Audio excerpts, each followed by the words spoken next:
नमस्कार। प्राइम न्यूजमा स्वागत छ। म संगीता कटुवाल। म दिपेश घिमिरे। सुरु गरौँ आजका हेडलाइन्सबाट।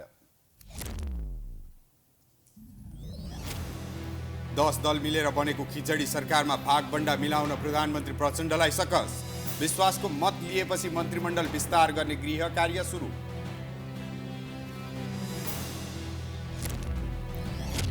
तीन तहका सरकारबीच समन्वय हुन नसक्दा जनसरोकारका काम ओझेलमा।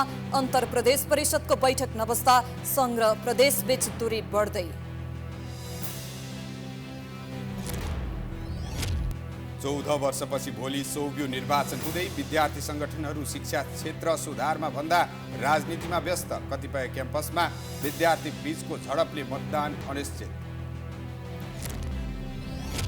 अन्तर्राष्ट्रिय अपराध अदालतद्वारा रुसी राष्ट्रपति पुटिन विरुद्ध पक्राउ आदेश जारी। युक्रेनमा युद्ध अपराधका लागि पुटिन जिम्मेवार रहेको ठहर अमेरिकाद्वारा स्वागत।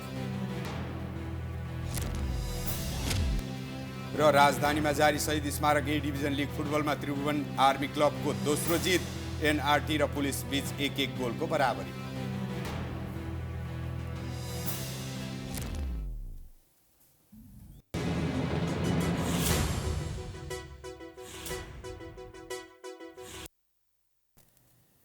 अब प्राइम न्यूज विस्तारमा। राष्ट्रपति रामचन्द्र पौडेलले काठमाडौँको बसन्तपुर कुमारी घर पुगेर जीवित देवी कुमारीको दर्शन गरेका छन्। शनिबार बसन्तपुर स्थित कुमारी घर पुगेका राष्ट्रपति पौडेलले कुमारीको दर्शन गरी प्रसाद ग्रहण गरेका थिए। राष्ट्रपतिलाई कुमारी घरका अध्यक्ष गौतम रत्न साक्य, प्रतिनिधि सभा सदस्य सपना राजभण्डारी, प्रदेश सभा सदस्य शैलेन्द्र मान वज्राचार्य लगायतले कुमारी घरमा स्वागत गरेका थिए।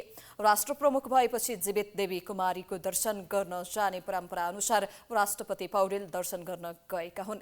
राष्ट्रपति पौडेल कुमारीको दर्शन गर्न जाँदा सडक खाली नगरी गएका थिए। यसअघि शनिबार नै कुमारी घरको प्रतिनिधि मण्डलले राष्ट्रपति निवास शीतल निवास पुगेर राष्ट्रपति पौडेललाई बधाई दिएको थियो। कुमारी घरमा हरेक महिनाको दशमीको दिन जीवित देवी कुमारीको पूजा हुने र एकादशीका दिन राष्ट्र प्रमुख समक्ष सो पूजाको प्रसाद पुर्याउने परम्परा छ।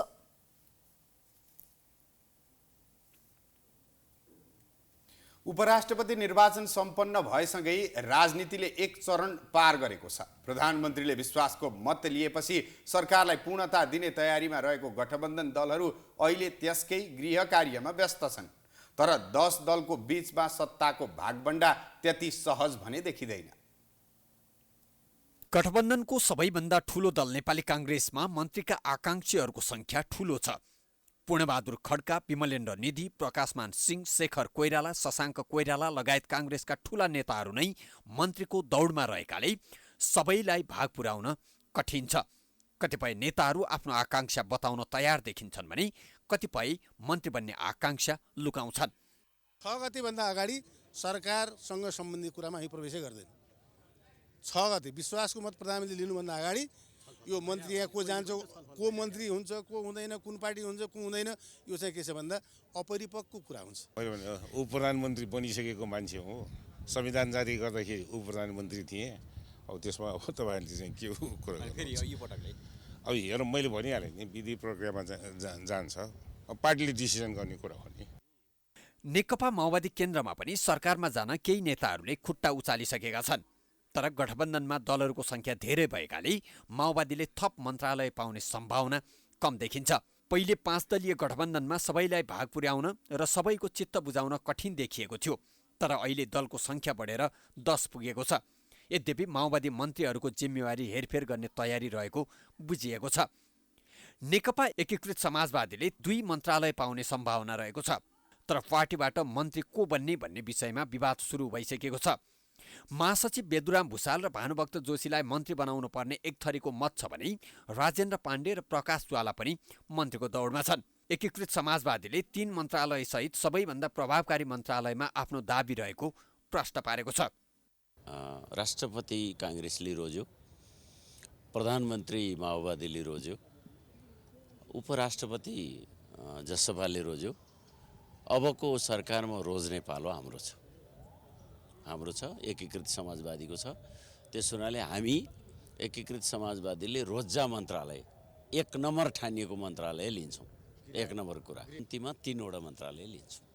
एकीकृत समाजवादीले प्रभावकारी मन्त्रालय भन्दै गृह मन्त्रालयमा दाबी गरे पनि गठबन्धनका अन्य दलहरू पनि त्यसका लागि तयार छैनन्।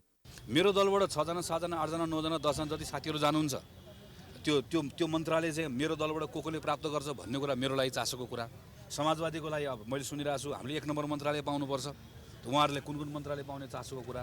तर हाम्रो एज अ गभर्मेन्ट हामीले रिजल्ट दिनुपर्ने कुराको जुन टार्गेट हो, जुन मिसन हो, त्यो चाहिँ हामीले हराउने हो कि मन्त्रालयको भागबण्डा गर्दा जुन पहिला भएको छ। भागबण्डामा प्रवेश गरिसकेपछि गठबन्धन दलहरूबीच कुन हदसम्म फाटो आउन सक्छ भन्ने कुराको अनुमान परस्पर बाँझिने नेताहरूका अभिव्यक्तिबाट पनि लगाउन सकिन्छ। उपराष्ट्रपति निर्वाचनमा मधेसमा अर्कै ध्रुवीकरणको सन्देश प्रवाह गरेको जनमत पार्टी गठबन्धनमा रहने नरहने निश्चित छैन। गठबन्धनको निर्णय नमानेको भन्दै जनमतलाई गठबन्धनबाट बाहिरको बाटो देखाइने सम्भावना पनि त्यत्तिकै छ। जसपा नेताहरू अहिले नै त्यसको तयारीमा लागिसकेका छन्। सिधा कुरा छ, लटरपटर कुरा छैन। गठबन्धन पनि बस्ने, गठबन्धनको चास्नी पनि खाने, रसमलाई पनि खाने, सरकारको मजा पनि लिने, अनि गठबन्धनको खिलाफमा उम्मेदवारी दिने, यो चल्दैन। एउटा रोज्नुपर्छ। उपराष्ट्रपतिमा गठबन्धनको निर्णय विपरीत छुट्टै उम्मेदवारी दिएको जनमत पार्टीमा पनि गठबन्धनबाट बाहिरिने अवस्था आउन सक्ने आकलन छ।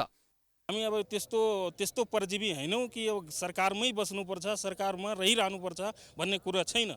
यदि हाम्रो मिनिमम कुराहरू मिल्दै पनि सरकारबाट बाहिर हुने स्थिति आयो भने हामी जनताको निम्ति, देशको निम्ति, मुलुकको हितको निम्ति बाहिर पनि जान तयार हुन्छौँ। त्यो ठुलो कुरा होइन हाम्रो लागि। राष्ट्रिय स्वतन्त्र पार्टी पनि सरकारमा सहभागी हुने मनस्थितिमा छ, तर उसका लागि पनि जनमतकै नियम लागू हुने सम्भावना त्यत्तिकै छ। यसअघि सरकारमा सहभागी हुन रेशम चौधरीको रिहाईलाई बटम लाइन बनाएको नागरिक उन्मुक्ति पनि यो पटक रेशमको रिहाई बिना पनि सरकारमा सहभागी हुने बुझिएको छ। समग्रमा अहिले नै गठबन्धनभित्र सत्ताको लुछाछुँडी सुरु भइसकेको छ। उता सत्ताबाट बाहिरिएको आलो घाउ बोकेको एमाले पनि चुपचाप बसेको छैन। यस्तो अवस्थामा गठबन्धनभित्र भागबण्डाकै कारण गडबड हुने सम्भावनालाई पनि नकार्न सकिँदैन।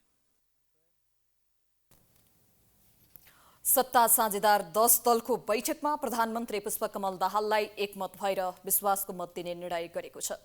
सत्ता साझेदार दलबीच भोलि संसदमा प्रस्तुत गर्ने विधेयक र फर्सी सरकारले लिने विश्वासको मतमा एकमतका साथ प्रस्तुत हुने सहमति जुटेको हो।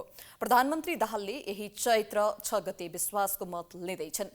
विश्वासको मत लिएसँगै प्रधानमन्त्रीले सत्ता बाँडफाँडको विषय टुङ्ग्याएर मन्त्री परिषदलाई पूर्णता दिने तयारी गरेका छन्। बैठकमा प्रधानमन्त्री दाहाल सहित नेपाली कांग्रेसका सभापति शेरबहादुर देउवा, पूर्णबहादुर खड्का, एकीकृत समाजवादीका अध्यक्ष माधव कुमार नेपाल, जसपा नेपालका अध्यक्ष उपेन्द्र यादव, लोसपा नेता शरद सिंह भण्डारी, जनमत पार्टीका अध्यक्ष सीके राउत, आम जनता पार्टीका अध्यक्ष प्रभु शाह, नागरिक उन्मुक्ति पार्टीका अध्यक्ष रञ्जिता श्रेष्ठ, नेपाल समाजवादी पार्टीका अध्यक्ष बाबुराम भट्टराई लगायत उपस्थित रहेका थिए।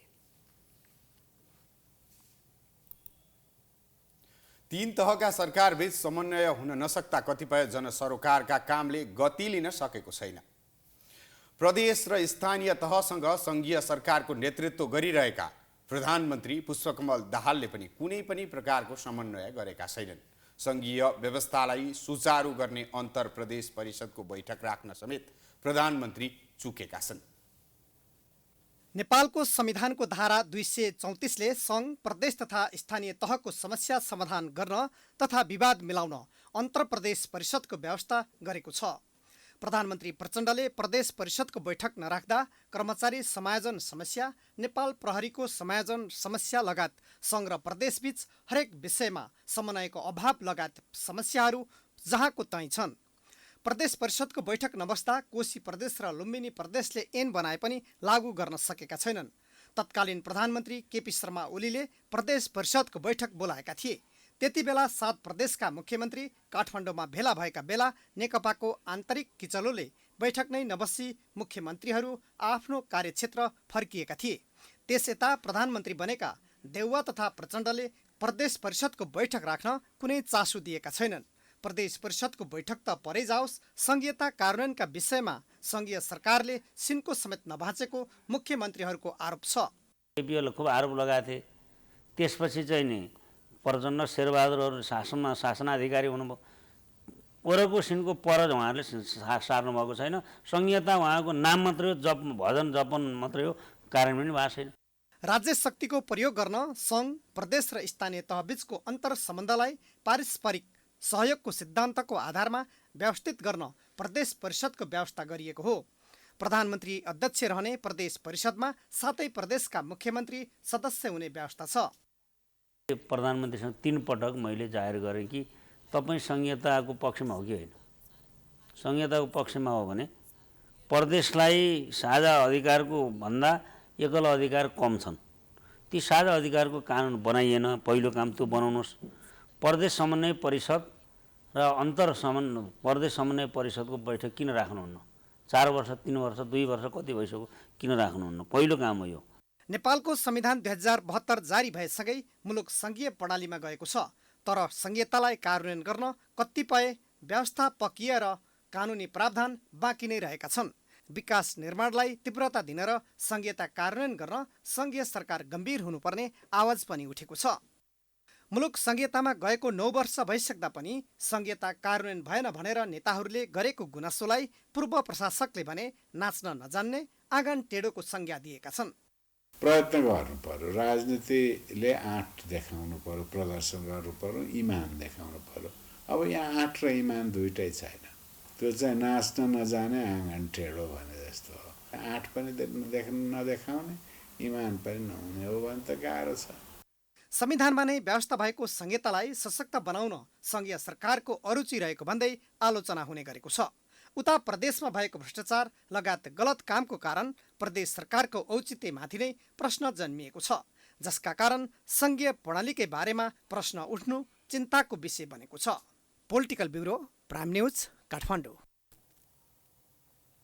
नेपाली कांग्रेसले केन्द्रीय कार्य सम्पादन समितिको बैठक बोलाएको छ। बैठक आइतबार बिहान 10:30 बजे बस्ने तय भएको कांग्रेस केन्द्रीय कार्यालयका मुख्य सचिव कृष्ण प्रसाद पौडेलले जानकारी दिए। बैठकमा केन्द्रीय कार्य सम्पादन समितिका पदाधिकारी एवं सदस्यहरूको उपस्थित हुने पौडेलले बताएका छन्। कांग्रेसले आइतबार नै संसदीय दलको बैठक पनि बोलाएको छ। सो बैठक मध्याह्न 12 बजे बस्नेछ। दुवै बैठकमा सरकारमा सहभागिता र प्रधानमन्त्री पुष्पकमल दाहाललाई विश्वासको मत दिने विषयमा छलफल हुने भएको छ। प्रधानमन्त्रीले सोमबार विश्वासको मत लिने तयारी गरेका छन्।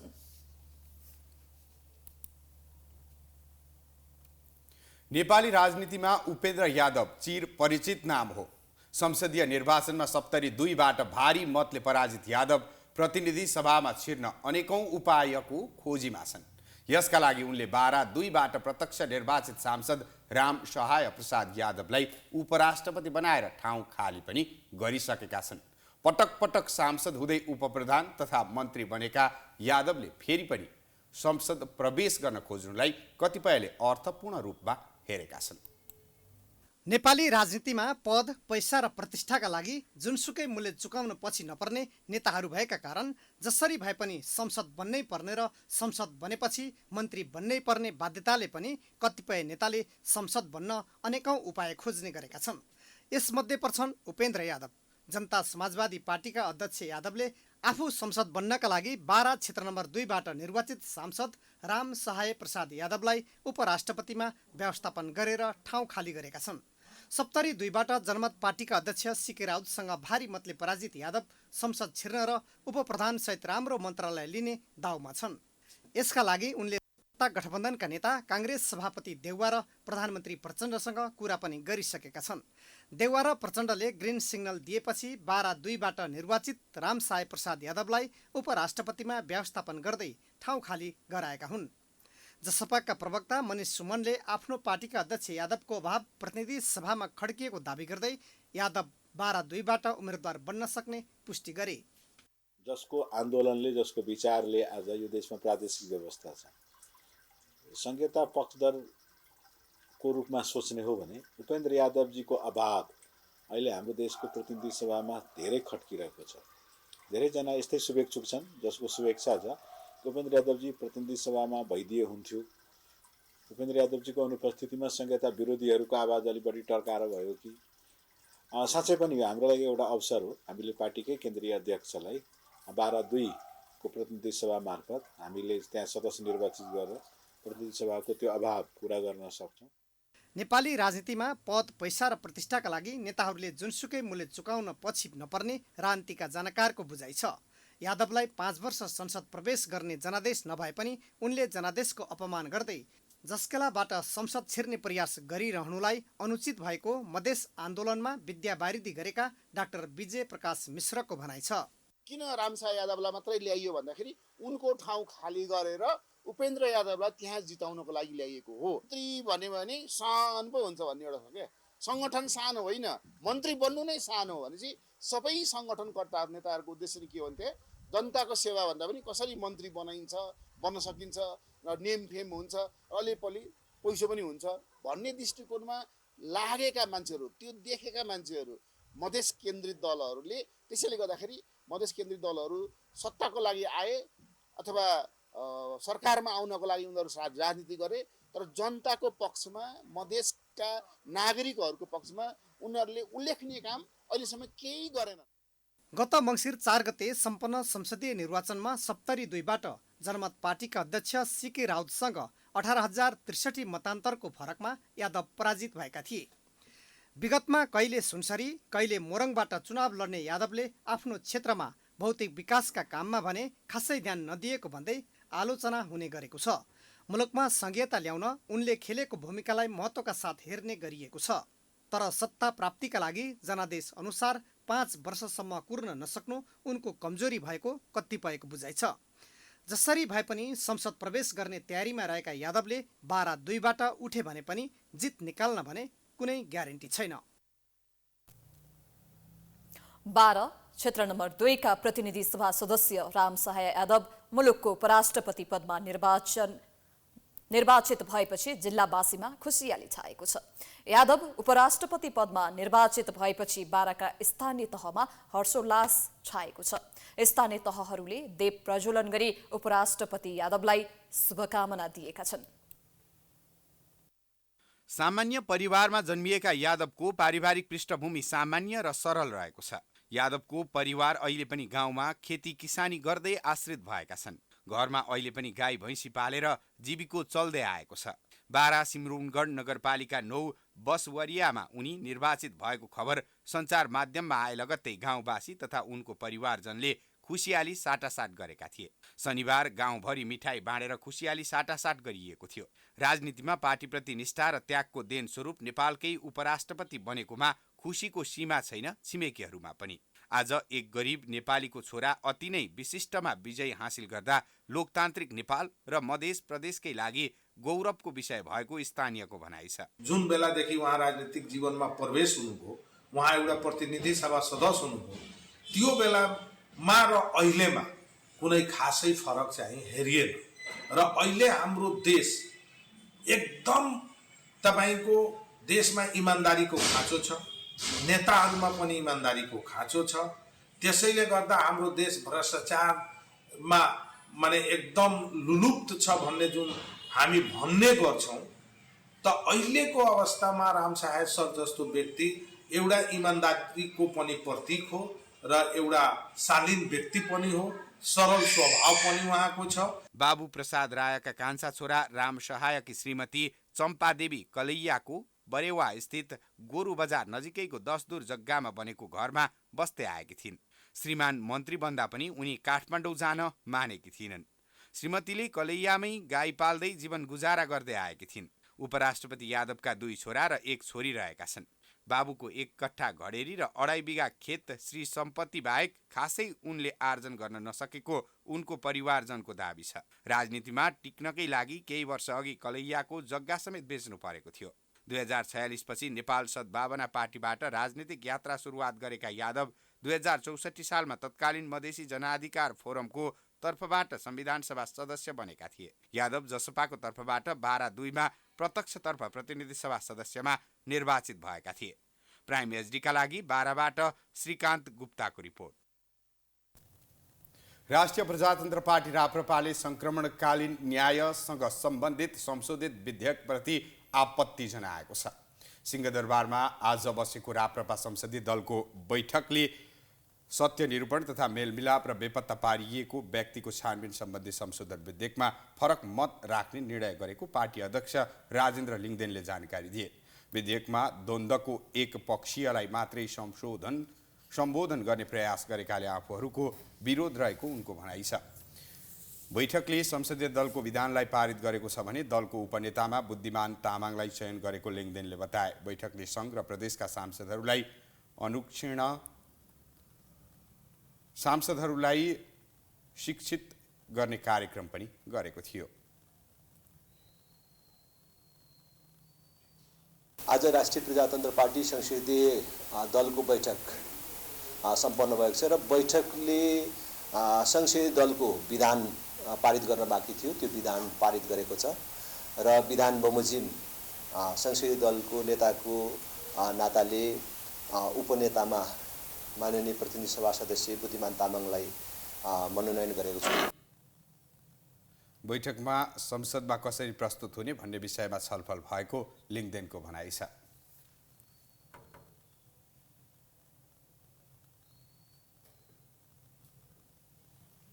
प्राइम न्यूज जारी छ, हामी ब्रेकपछि आउँछौँ।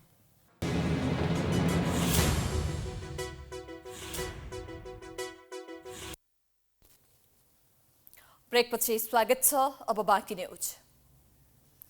14 वर्षपछि त्रिभुवन विश्वविद्यालय अन्तर्गतका आङ्गिक र सम्बन्धन प्राप्त क्याम्पसमा स्वतन्त्र विद्यार्थी युनियनको निर्वाचन हुँदैछ। आइतबार आङ्गिक क्याम्पसका करिब 1,50,000 र सम्बन्धन प्राप्त क्याम्पसका हजारौं विद्यार्थी मतदाताले मतदान गर्दैछन्। 14 वर्षपछि सोभियुले नयाँ नेतृत्व पाउँदै गर्दा विद्यार्थीहरू भने उत्साहित देखिएका छन्। त्रिभुवन विश्वविद्यालय अन्तर्गतका आङ्गिक र सम्बन्धन प्राप्त क्याम्पसमा 14 वर्षपछि स्वतन्त्र विद्यार्थी युनियन सोभियुको निर्वाचन हुँदैछ। 2073मा निर्वाचनको मिति घोषणा भए पनि विभिन्न विवादका कारण केही क्याम्पसमा मात्र निर्वाचन सम्पन्न भएको थियो। अहिले लामो समयपछि त्रिवी अन्तर्गतका हरेक क्याम्पसका निर्वाचन समिति, निर्वाचन अनुगमन तथा समन्वय समिति र क्याम्पस प्रमुखको संरक्षणमा निर्वाचनको तयारी अन्तिम चरणमा पुगेको छ। प्रत्येक क्याम्पसमा दुईटा संयन्त्र, एउटा निर्वाचन समिति छ, अर्को चाहिँ अनुगमन तथा समन्वय समिति छ र क्याम्पस प्रमुख त्यसको संरक्षक हुनुहुन्छ। उहाँले चाहिँ सम्पूर्ण प्रक्रियाहरू तयारीको अवस्थामा राख्नु भएको छ। भोलि हुने निर्वाचनका लागि गत शनिबार मनोनयन दर्ता भएको थियो। धनकुटा बहुमुखी क्याम्पस, गोर्खा बहुमुखी क्याम्पस र 100 बढी सम्बन्धन प्राप्त क्याम्पसमा निर्विरोध सोभियु गठन भएको निर्देशनालयले जनाएको छ। 12वटा क्याम्पसहरूमा हाम्रो मतदान प्रक्रिया अहिले भोलि हुने सम्भावना एकदम कम छ। अरू थप सहजीकरणको अभ्यास भइरहेको छ भने 2वटा क्याम्पसमा हाम्रो चाहिँ निर्विरोध निर्वाचन प्रक्रिया सम्पन्न भएको छ भने यता सम्बन्धन प्राप्त कलेजहरूलाई हामीले मात्र निर्देशन मात्रै जारी गरेको, निर्देशिका मात्रै उपलब्ध गराउँदै पनि 100भन्दा बढी सम्बन्धन प्राप्त कलेजहरूमा निर्विरोध निर्वाचन प्रक्रिया सम्पन्न भइसकेको छ भन्ने 100भन्दा बढी क्याम्पसहरूले भोलि नै चैत्र 5 गते नै सम्पन्न गर्दैछन्। निर्वाचन सुरक्षाका लागि विश्वविद्यालयले गृह मन्त्रालयलाई अनुरोध गरेको थियो। विश्वविद्यालयको अनुरोधप्रति सरकारले सुरक्षा व्यवस्था समेत उपलब्ध गराउने भएको छ। लामो समयपछि भएको निर्वाचनबाट निर्वाचित हुने नयाँ नेतृत्वले विद्यार्थी हकितका लागि नीतिसङ्गत काम गर्नुपर्ने विद्यार्थीहरूको सुझाव छ। अब उहाँहरूले चाहिँ अब पहिलाको भन्दा चाहिँ अलिकति फरक ढङ्गले चाहिँ अलि अगाडि बढ्नुपर्छ भन्ने चाहिँ हो। नियन्त्रण गर्न अथवा त्यसलाई चाहिँ स्वच्छ बनाउन अहिलेको पछिल्लो यो निर्वाचनमा हाम्रा जुन एजेन्डा छन् ती एजेन्डा अगाडि बढाएर जानुपर्छ। निर्वाचनमा नेपाली काङ्ग्रेस, नेकपा माओवादी केन्द्र र नेकपा एकीकृत समाजवादी सहितको गठबन्धन दल निकट विद्यार्थी संगठनहरूले सोभियु निर्वाचनमा काठमाडौँ उपत्यका लगायतका विभिन्न जिल्लाका क्याम्पसहरूमा तालमेल गरेका छन्। एमाले निकट विद्यार्थी संगठन अनेरा सोभियुले पनि आंशिक ठाउँमा अन्य विद्यार्थी संगठनसँग तालमेल गरेर उम्मेदवारी दिएको छ। उपत्यकाका मुख्य क्याम्पसहरूमा काङ्ग्रेसको नेपाल विद्यार्थी सङ्घ, माओवादी केन्द्रको अखिल क्रान्तिकारी र नेकपा यसको अनेरा सोभियुले भागबण्डा सहित तालमेल गरेका छन्। त्यस्तै राजधानीका रत्नराज्य लक्ष्मी, ग्रामीण आदर्श, बानेश्वर र कोटेश्वर सहितका क्याम्पसहरूमा विद्यार्थी संगठनहरू बीच विवाद भएका कारण केही दिनपछि मात्र निर्वाचन हुने भएको छ। त्रिवीको निर्देशिका अनुसार तय गरेको निर्वाचन मितिको 30 दिनभित्र मतदान सम्पन्न गर्नुपर्ने व्यवस्था रहेको छ। सोभियु निर्वाचनका लागि सम्बन्धित सरकारवाला निकायको सहयोगका लागि त्रिभुवन विश्वविद्यालयले अपिल समेत गरेको छ। कार्टुनिस्ट दुर्गा बराल वात्सायनलाई आज पोखरामा रथारोहण सहित नागरिक अभिनन्दन गरिएको छ। 80 वर्ष पुरा भएको अवसरमा पोखरेली युवा सांस्कृतिक परिवारको नेतृत्वमा 3 दर्जन वाङ्मय तथा सामाजिक सङ्घ संस्थाले उनलाई विशेष अभिनन्दन गरेका हुन्। नदीपुर स्थित उनको घरबाट सुरु भएको रथयात्रा बगर बाग बजार हुँदै विन्ध्यावासिनी मन्दिरमा पुगेर अभिनन्दन समारोहमा परिणत भएको थियो। बाजा गाजा सहितको रथयात्रालाई स्थानीयले फूलमालाले स्वागत गरेका थिए। समारोहमा पोखरा महानगर सहित विभिन्न सङ्घ संस्थाले सम्मान पत्रले सम्मान गरेका थिए। अभिनन्दन समारोहमा संस्कृति कर्मी तीर्थ श्रेष्ठले वात्सायनलाई व्यङ्ग्य चित्रका बादशाहको उपमा दिए। प्रजातन्त्र प्राप्तिको इतिहासमा कार्टुनको माध्यमबाट बरालले ठूलो योगदान पुर्याएको सहभागीको भनाइ थियो। पोखरालाई पनि रङको पाठशालाको रूपमा स्थापित गर्न वात्सायनको योगदान रहेको भन्दै उनको चर्चा भएको थियो। समारोहमा वात्सायनले चित्रकलाका सुरुवाती दिनदेखि अहिलेका दिनसम्म सङ्घर्षका गाथा सुनाएका थिए। उनले काठमाडौँबाट पोखरा फर्किएर इगल आई आर्ट स्टुडियो खोल्नु सम्पूर्ण कला यात्राको टर्निङ पोइन्ट भएको बताए। अभिनन्दनले आफूलाई थप जिम्मेवारी बोध गराएको बताउँदै सक्ने अवस्थासम्म कला सृजनालाई निरन्तरता दिने बरालले बताए।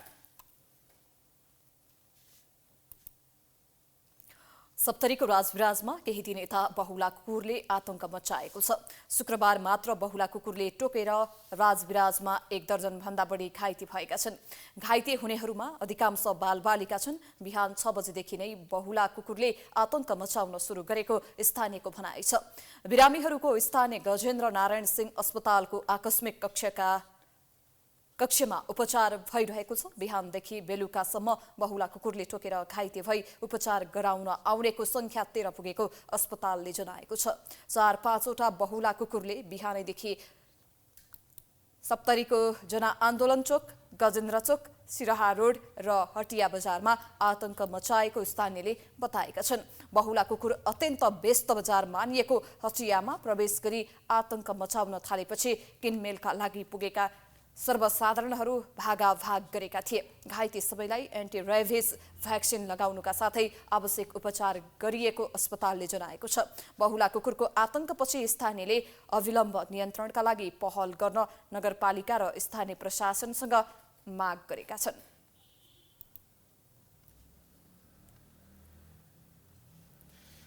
हामी ठूला योजनाको कुरा गर्छौं, तर राजधानीका सडक जलमग्न हुँदा पनि सरकारको ध्यान जान सकेको छैन। आज हामीले राजधानीका सडकमा जलमग्न अवस्थामा जोखिम मोलेर यात्रा गरिरहेका यात्रुलाई सोधेका छौं। यस्तो अवस्था आउनुमा को जिम्मेवार? हेर्नुस् स्थलगत रिपोर्ट।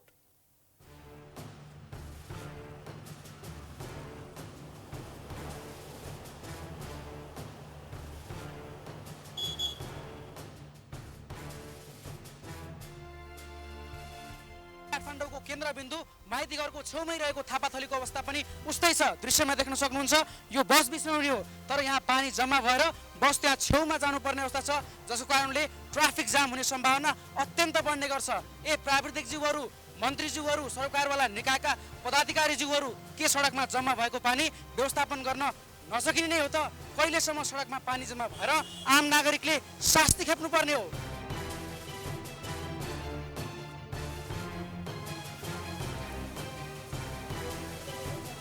पानी खाल्टो परेछ, यहाँ हामीलाई गाडी चढ्न र ओर्लिन एकदम गाह्रो भइरहेछ। यो अहिलेको होइन, यो समस्या यो 10-15 वर्ष भइसक्यो। यो जस्ताको तस्तै छ, सरकारले के हेरेर बसिरहेछ। यता राम्ररी गाडी रोक्दैन, त्यसपछि हामी अब यहाँ कसरी चढ्ने, कसरी झर्ने, बालबालिकालाई कसरी चढाउने, हामीलाई धेरै गाह्रो भइरहेछ। यो ढलमा जानुपर्ने हो नि त, यो पानी गएको छैन। स्थानीय तहका प्रमुख सांसद मन्त्रीदेखि प्रधानमन्त्रीसम्म हिँड्ने बाटो त यही नै हो, तर ती नेता, सांसद र मन्त्री, प्रधानमन्त्रीहरूलाई यो बाटो किन देखिँदैन? केही समय अगाडि उपप्रधान तथा भौतिक पूर्वाधार मन्त्री नारायण काजी श्रेष्ठले पनि बाटोको अनुगमन गर्दा त हिँडेका थिए, तर उनलाई यो सडक, यो पानीले भरेका सडकहरू किन देखिँदैन? यी सडकहरूको अभिगत नदेख्ने ती मन्त्रीलाई आज हामी यो सडकमा हिँड्ने सर्वसाधारणहरूको समस्या देखाउन गइरहेका छौँ। यो सडक देख्नु भएन तपाईँहरूले? यस्तो पनि हुन्छ? यो देशमा सरकार छ कि छैन? के हो यस्तो सडक? जुन जोगी आयो भने कानै चिरेका, हेर्नुहोस्, जहिले पनि यस्तो अवस्था। यो जनताहरूले यो अवस्था कति दिन सहने? यो बाटो कस्तो जान्छ पानीले? चैतमा त अहिले यस्तो हालत छ, आउने असार अरू कुनै महिनामा भन्नुहोस् त, यो त एकदम गाह्रो हुन्छ। बाटो यस्तो हालतमा छ, यसलाई बनाउनु पर्यो भनेर पटक पटक मन्त्रीसँग कुरा गरियो, सम्बन्धित निकायसँग कुरा गरियो र यहाँ वरिपरिका साथीभाइहरूलाई पनि तपाईँले पनि झकझकाउनुहोस् भन्ने कुरा गरियो। तर आजसम्म पनि यो विकासको एउटा नमुना हाम्रो काठमाडौँमा किन यति पनि काम हुन सकिरहेको छैन? सरकार आएर हेर्नु, जुन मन्त्री आएर हेर्नु, पानी यही छ, पुलको तलै पानी छ। मान्छे हिँड्नु एक साइडमा कि गाडी हिँड्नु, मान्छे उताबाट हिँडेर गइरहेको छ, मान्छे कहाँबाट हिँडेर जानु? सरकार ठुला ठुला भौतिक पूर्वाधार निर्माण गर्ने चर्चा अहिले नगरिहालौ। पहिले अन्य जिल्ला छोडेर राजधानीकै सडकमा जम्मा भएका पानीहरूलाई ढलमा मिसाएर व्यवस्थापन गरौँ, अनि मात्र अन्य ठुला ठुला योजनाको चर्चा गर्दा सान्दर्भिक देखिन सक्छ। क्यामेरामा दिनेश सार्कीका साथमा सुष्मन विश्वकर्मा, प्राइम टेलिभिजन, ललितपुर। उपचार खर्चको अभावका कारण विगत 6 वर्षदेखि सांग्लोमा बाँधेर राखिएका उदयपुरका एक युवकको त्रियुगा नगरपालिकाले उद्धार गरेको छ। त्रियुगा नगरपालिका वडा नम्बर 6 लालपत्ताका मानसिक बिरामी 21 वर्षीय रामबहादुर परियारलाई त्रियुगा नगरपालिकाले उद्धार गरेर उपचार गर्न हेटौडा पठाएको हो। त्रियुगा नगरपालिकाका उपप्रमुख महेश्वरी राई र समाजसेवी भागवत राउतको नेतृत्वमा बिरामीको उद्धार गरी उपचारार्थ हेटौडा स्थित मानव सेवा आश्रम पठाएको छ। रामको मानसिक सन्तुलन गुमेपछि दिदी हस्तमाया विकको घरमा सांग्लोले बाँधेर बस्न बाध्य थिए। त्रियुगा नगरपालिकाले बिरामीलाई मानव सेवा आश्रम हेटौडा पुर्याउन सवारी साधनको व्यवस्था गर्नुको साथै मानव सेवा आश्रममा सहजीकरण गरेर उपचारमा सहयोग गर्ने व्यवस्था मिलाइएको हो। त्रियुगा नगरपालिकाभित्र कोही पनि मानसिक बिरामी उपचार अभावमा बस्नु नपरोस् भनेर नगरपालिकाले बिरामीहरूको तथ्याङ्क सङ्कलन गरेर नियमित उद्धार गर्ने कार्य योजना बनाएको त्रियुगा नगरपालिकाले जनाएको छ। प्राइम न्यूज जारी छ, हामी ब्रेकपछि आउँछौँ।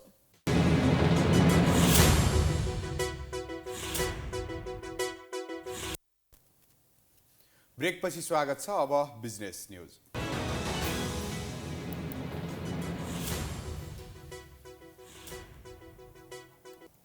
बैंकको चर्को ब्याज दर र ज्यादती बढेको भन्दै आज पनि काठमाडौँमा विरोध प्रदर्शन भएको छ। शनिबार काठमाडौँको माइती घरमा बैंकको चर्को ब्याज दरले व्यापारीलाई अप्ठ्यारोमा पारेको भन्दै राष्ट्रियता, धर्म, संस्कृति र नागरिक बचाउ महाअभियानमा आबद्धले प्रदर्शन गरेका हुन्।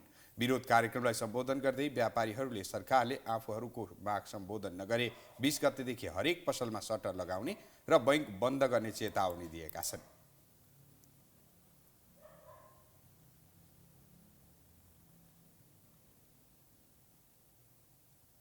व्यापारीको चाहिँ कुनै पनि माग पुरा भएको छैन।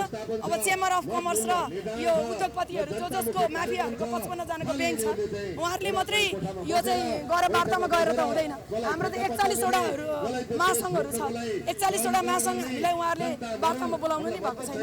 त्यसकारणले हामीले आन्दोलन फिर्ता पनि ल्याएको छैन, हामीले जानकारी पनि गराइसकेको छौँ उहाँहरूलाई। अहिले ब्याङ्क तथा लघु वित्तीय संस्थाहरूले लिएको महँगो ब्याज दरको विरुद्ध चाहिँ अब नेपाली जनताहरूले गरी खाने अवस्था नभएको कारणले गर्दा देशको अवस्था, जनताको अवस्था र देशको राजनीतिक हिसाबले चाहिँ हेर्ने हो भने यति घिनलाग्दो राजनीति भए नेपाली जनताहरू गरिब जिन्दगीदेखि उठ्न गाह्रो भएको कारणले गर्दा ब्याङ्क तथा लघु वित्तीय संस्थाहरूले यति चर्को महँगो ब्याज दर लिँदा पनि यो सरकार किन मौन छ?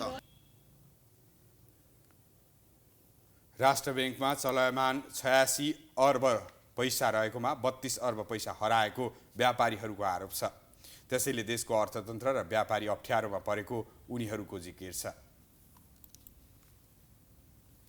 पछिल्लो समय बैंक तथा वित्तीय संस्थाले निरन्तर रूपमा ब्याज बढाएसँगै व्यवसायीहरू आन्दोलित छन्। तर कतिपय समूहले विरोध गर्ने, आन्दोलन गर्ने, ध्यानाकर्षण गराउने लगायतका वैकल्पिक बाटोहरू भन्दा पनि बैंक तथा वित्तीय संस्थाका कर्मचारीमाथि कुटपिट गर्ने गरेका छन्। यसरी आन्दोलनरत केही समूह उच्छृङ्खल बन्दै जाँदा बैंकिङ क्षेत्र नै धराशायी बन्ने जोखिम बढेको छ। बैंक तथा वित्तीय संस्था विरुद्ध आन्दोलन चर्केको बेला गत बिहीबार एनआईसी एसिया बैंक म्याग्दी शाखामा कार्यरत कर्मचारी कुटिए। बैंकको म्याग्दी शाखाका प्रमुख विनोद सापकोटा र कार्यकारी सहायक प्रकाश आले कुटपिटबाट घाइते भएका छन्।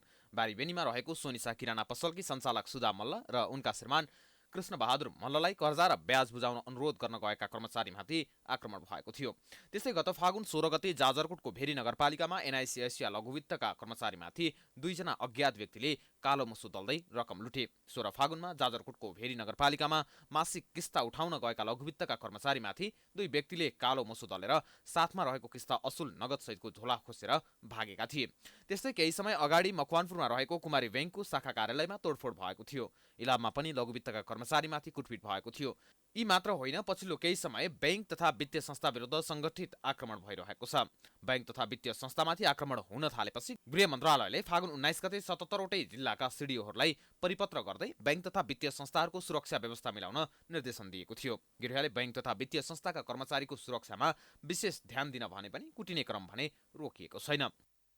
हामीले चाहिँ अहिले हेर्दाखेरि जुन अहिले जो आक्रमणहरू बढिरहेको अवस्था छ, जुन अमानवीय व्यवहारहरू भइरहेको अवस्था छ हैन, त्यसमा चाहिँ अलिकति अझ चाहिँ यो चिठी मात्रै भएर भने कि अब एक्सनमा जानुपर्ने चाहिँ अवस्था चाहिँ यो चाहिँ देखिरहेको। यो चाहिँ एक्सनमा नगइकन अब यो अझ चाहिँ बढ्दै गयो भने अब यो ब्याङ्किङ सेक्टर नै धराशायी भयो भने, ब्याङ्किङ सेक्टरलाई नै तहस नहस बनाउने गरी यदि गयो भने अब यो देशको अर्थतन्त्र चाहिँ कहाँ जाला, देशको अवस्था चाहिँ के होला।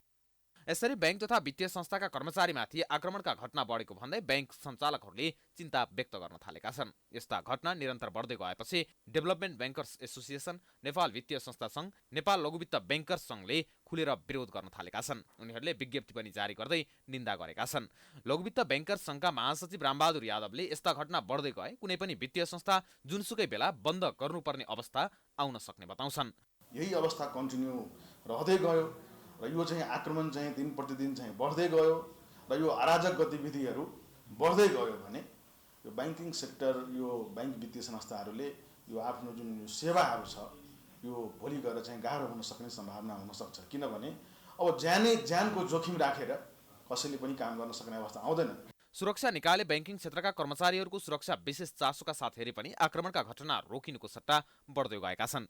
हरेक दिन जसो कर्मचारी कुटपिट हुँदा बैंकिङ क्षेत्र चिन्तित र आतंकित बनेको बैंकरहरूको गुनासो छ। त्यसो त ब्याज दर घटेसँगै व्यवसायले आन्दोलन स्थगित गरिसकेका छन्। व्यवसायले आन्दोलन स्थगित गरिसकेको अवस्थामा पनि विभिन्न समूहले अनुचित लाभ लिनको लागि प्रदर्शन जारी राखेको प्रति बैंकिङ क्षेत्रले आपत्ति जनाएको हो। प्रतिनिधि सभाका सभामुख देवराज घिमिरेले उद्योगी व्यवसायीहरूको समस्या समाधानका लागि आफूले पहल गर्ने बताएका छन्। ललितपुर उद्योग वाणिज्य सङ्घको स्थापना दिवसका अवसरमा आज ललितपुरमा आयोजित कार्यक्रममा सभामुख घिमिरेले व्यवसायीहरूलाई सहज वातावरण निर्माणका साथै आवश्यक ऐन कानुन तर्जुमाका लागि आफूले पहल गर्ने बताए। उनले मुलुकको विकासका साथै रोजगारी सृजना लगायतका क्षेत्रमा व्यवसायीको भूमिका महत्त्वपूर्ण रहेको धारणा राखे। उनले नाफासँगै समाजप्रतिको उत्तरदायित्व वहन गर्नका लागि व्यवसायी तयार हुनुपर्ने बताए। सभामुख घिमिरेले नेपालको अर्थतन्त्रबारे सबै जानकार रहेकाले अर्थतन्त्रलाई गतिशील बनाउनका लागि सबैले प्रयत्न गर्नुपर्ने बताए।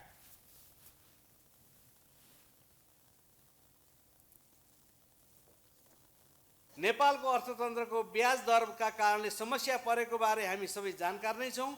ब्याज दरले पुँजीको लागत बढाउने र समग्र अर्थतन्त्र नै खलबलिने भएको यो अर्थतन्त्रलाई गतिशील हुने भएकाले यो अर्थतन्त्रलाई गतिशील हुने बनाउनको लागि समयमै सही ट्र्याकमा आउन हामी सबैको प्रयत्नले हामीलाई ठिक बाटोमा ल्याउनेछ।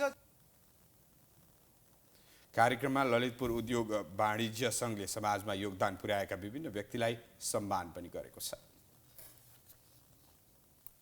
राजधानीमा जारी शहीद स्मारक ए डिभिजन लिग फुटबलमा त्रिभुवन आर्मी क्लबले दोस्रो जित दर्ता गराएको छ। च्यासल मैदानमा आज भएको खेलमा फ्रेन्ड्स क्लबलाई 2-1 गोल अन्तरले हराउँदै आर्मीले दोस्रो जित निकालेको हो। खेलको 60औं मिनेटमा राफिल अमिनुले गोल गर्दै फ्रेन्ड्स क्लबलाई सुरुवाती अग्रता दिलाएका थिए। तर खेलको 24औं मिनेटमा गिल्पे जङकार्कीले गोल गर्दै आर्मीलाई 1-1 गोलको बराबरीमा ल्याएका थिए। त्यसपछि खेलको इन्जुरी समयमा दीपक गुरुङले गोल गर्दै आर्मीलाई 2-1 को जित दिलाए। जितसँगै आर्मीले 5 खेलमा 8 अङ्क जोडेको छ। फ्रेन्ड्सले 5 खेलमा 4 अङ्क जोडेको छ। त्यस्तै त्रिपुरेश्वर स्थित दशरथ रङ्गशालामा भएको खेलमा न्युरो टिम एनआरटीसँग 1-1 गोलको बराबरी खेल्दै पुलिसले पहिलो अङ्क जोडेको छ। खेलको 64औं मिनेटमा दोस्रो हाफमा मैदान छिरेका सञ्जीव विष्टले गोल गर्दै एनआरटीलाई सुरुवाती अग्रता दिलाएका थिए। तर खेलको 75औं मिनेटमा प्रताप गुरुङले गोल गर्दै पुलिसलाई 1-1 गोलको बराबरीमा ल्याए। पहिलो अङ्क जोडिसके पुलिसले 5 खेलमा 1 अङ्क जोडेको छ। पुलिस अङ्क तालिकाको पुछारमा छ। एनआरटीले 5 खेलमा 2 अङ्क जोडेको छ। काठमाडौँको देवीनगर क्लबद्वारा आयोजित आन्तरिक ब्याडमिन्टन प्रतियोगिताको उपाधि निर्मल पण्डित र सुदेव दाहालको जोडीले जितेका छन्। शनिबार भएको फाइनलमा खगेन्द्र भाट र नरेन्द्र श्रेष्ठको जोडीलाई पराजित गर्दै पण्डित र दाहालको जोडीले उपाधि जितेका हुन्। उनीहरूले 21-17 जित हासिल गरेका थिए। प्रतियोगितामा विजयी खेलाडीलाई नगद 20,000 सहित ट्रफी र प्रमाणपत्र प्रदान गरिएको थियो भने दोस्रो हुनेलाई 10,000 सहित प्रमाणपत्र प्रदान गरिएको थियो। प्रतियोगितामा 32 जोडीले सहभागिता जनाएका थिए।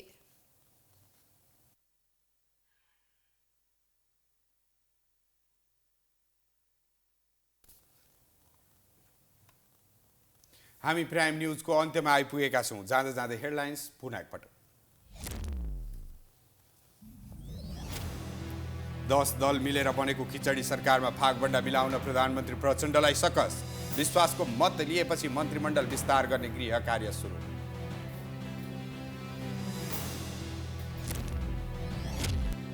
तीन तहका सरकारबीच समन्वय हुन नसक्दा जनसरकारका काम ओछेलमा अन्तरप्रदेश परिषदको बैठक नबस्दा संघ र प्रदेशबीच दूरी बढ्दै।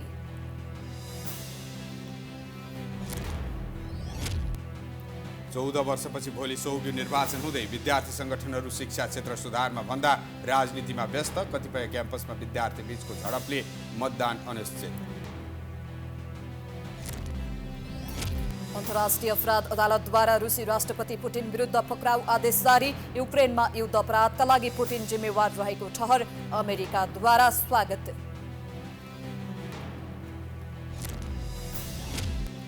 र राजधानीमा जारी शहीद स्मारक ए डिभिजन लिग फुटबलमा त्रिभुवन आर्मी क्लबको दोस्रो जित। एनआरटी र पुलिस बीच 1-1 गोलको बराबरी।